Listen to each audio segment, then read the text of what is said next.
This is the Osmo 360, and it just might be the new king of 360 cameras.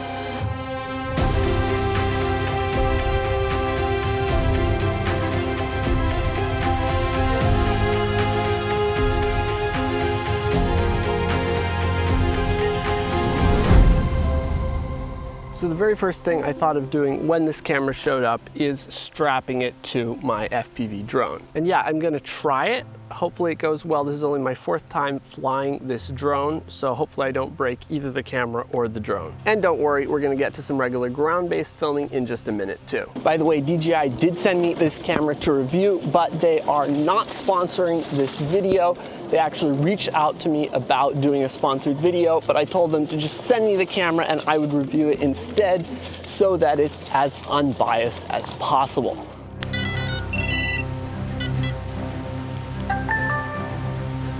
All right, here we go. Let's please not crash. Woo, here we go. Whew, the drone's a lot heavier with this Osmo 360 on here. First time flying with an action camera. Whee, this is fun. So one of the great features on the Osmo 360 is that it has really good image quality, good camera quality. It actually has a square 1-inch sensor that's specifically designed for 360 video, because that way it can use the full area of the image sensor, and that gives you a lot better image quality. It has really, really good dynamic range. As you can see here, we're flying basically into the sun, really bright sky with those clouds. And we're also able to capture quite a bit of detail down in the shadows. It's the best image quality I've ever seen on a 360 camera, which is pretty awesome. It also has 10-bit color, which gives you a lot more color grading flexibility, and that 10-bit color is both in the normal color profile as well as in the flat D-Log M color profile, which again gives you more color grading flexibility, more dynamic range. And that is what I'm shooting with right now. Got to watch my battery voltage here so I don't destroy the battery or crash. But yeah, all in all, really great camera quality. And another cool thing is, because we're recording in 360 degrees, I can also reframe the camera to look around a little bit.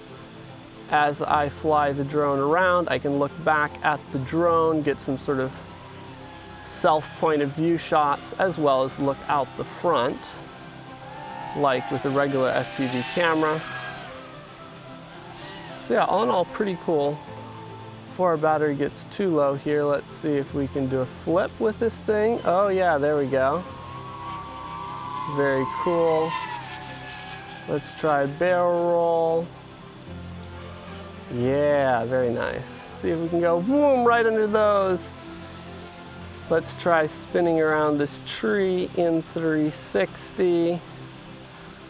That's probably a great shot. Get some nice slow flying action that we can then again reframe.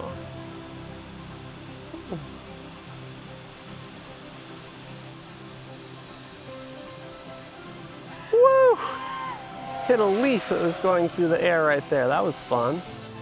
Boing, right in the grass. By the way, if you want to learn how to shoot professional cinematic drone videos with any drone, I've got something that you won't want to miss. I've put together a completely free 45-minute drone filmmaking training where I share my top 10 secrets to getting cinematic drone shots with your drone, covering everything from the best settings to use, how to compose your shots, how to work with natural lighting. I show you how to edit your videos, how to color grade them, and a whole bunch more. And again, it's completely free, and link to watch the training is down in the description.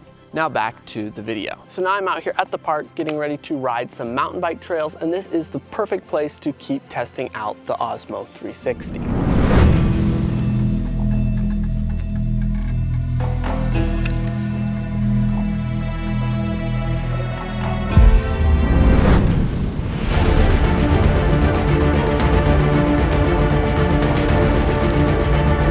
Another great feature on the Osmo 360 is the stabilization.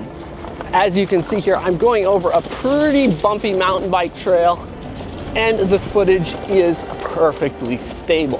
The Osmo 360 also has a low light mode called Super Night, and while no 360 camera is going to do amazing in low light, I have to say I'm pretty impressed with how well the Osmo 360 holds up, and you can see the results of super night mode here. Another thing the Osmo 360 is surprisingly good for is vlogging and making videos where you're filming yourself talk to the camera. I'm getting ready to fly my FPV drone again. In case you haven't figured out, yes, I'm obsessed with flying FPV drones right now. And in the past, I haven't really found myself using 360 cameras for shooting the main shots of me talking to the camera for a few different reasons. But right now I'm filming a video of learning to fly a real FPV drone for the first time. And I've actually been using the Osmo 360 quite a bit to film this video. As I mentioned before, the quality on the Osmo 360 just is a bit better than previous 360 cameras. It's not a huge, massive difference, but it's enough of a difference that it sort of tips the edge of like, okay, I could use this to shoot my video. And the second reason is that the Osmo 360, let me set down my drone here, connects seamlessly to DJI's wireless mics like this DJI Mic 2. You can only get so good audio from the built-in mic on a camera, and you get way better quality with a little external mic like this. In my opinion, internal mics aren't really suitable for most professional uses, even for YouTube videos. So I basically always use external mics, and I actually already use the DJI Mic 2 with other cameras. So it's perfect that you can just pair it directly to the Osmo 360 and get high quality professional audio directly in camera. And this kind of ties in with one of my favorite things about the Osmo 360, and that is that it is a DJI product. And I know that sounds bad, but it's not as bad as it sounds. As a drone pilot, I just have a lot of DJI gear, from their drones to their mics to the Pocket 360. And to me, it's just really great to have my 360 camera also be DJI. That way everything connects seamlessly, the mics connect to it, the colors are consistent across all of my other DJI products. I already know how to color grade, how to work with that footage. You can cut between DJI drones and the Osmo 360 or other DJI action cameras and get all nice and consistent colors across them. And I already know how all the interfaces work, how all the apps work. It's all common knowledge to me. Now, if you are somebody who hasn't already heavily invested in the DJI ecosystem, that might not be the case for you. But for me, since I am a drone pilot, it does make a difference. So I'm going to go ahead and get my drone set up here, get the battery plugged in,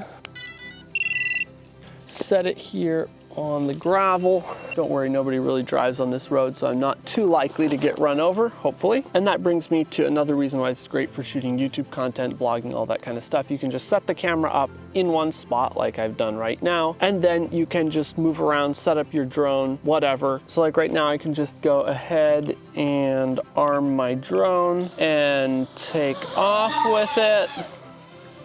And then I can, again, in post, just point the camera back at myself so that I can have a recording of my reactions while we are flying. And that just makes it so I don't have to take off and then turn the camera around, which I can't really do while I'm flying FPV because I have to be locked in the entire time, and then start flying, whatever. It's just all recorded, and then I can change what the camera is looking at in post. Let's see how fast we can get this drone to go. We hit 94, 95 miles an hour, 96. Woo, just briefly touched 100. I've never flown a drone that fast before.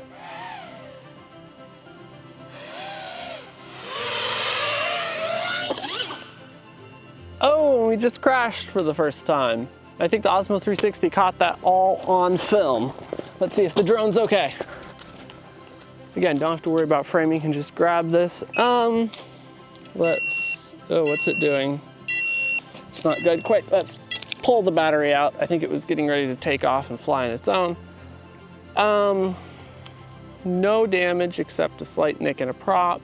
And the GPS here is kind of dirty. The bottom of the props are dirty. Camera is fine. Literally everything's fine.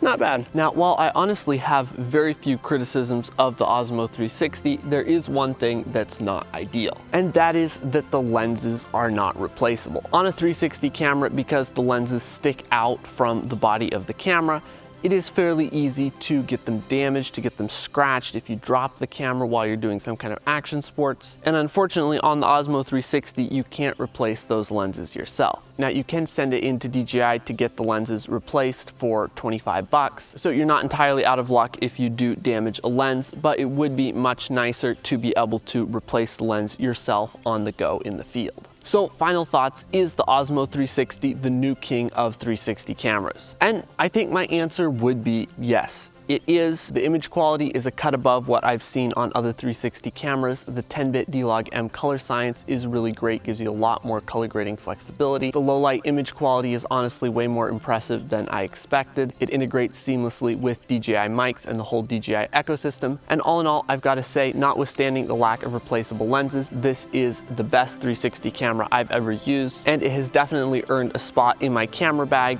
as my go-to camera for 360 shots. So if you want to get one of these, link to it is down in the description. And as always, if you've enjoyed this video, you can click right here to watch another one. Don't forget to check out my completely free 45-minute drone filmmaking training. Subscribe if you want to see more videos like this, and we'll see you in the next one.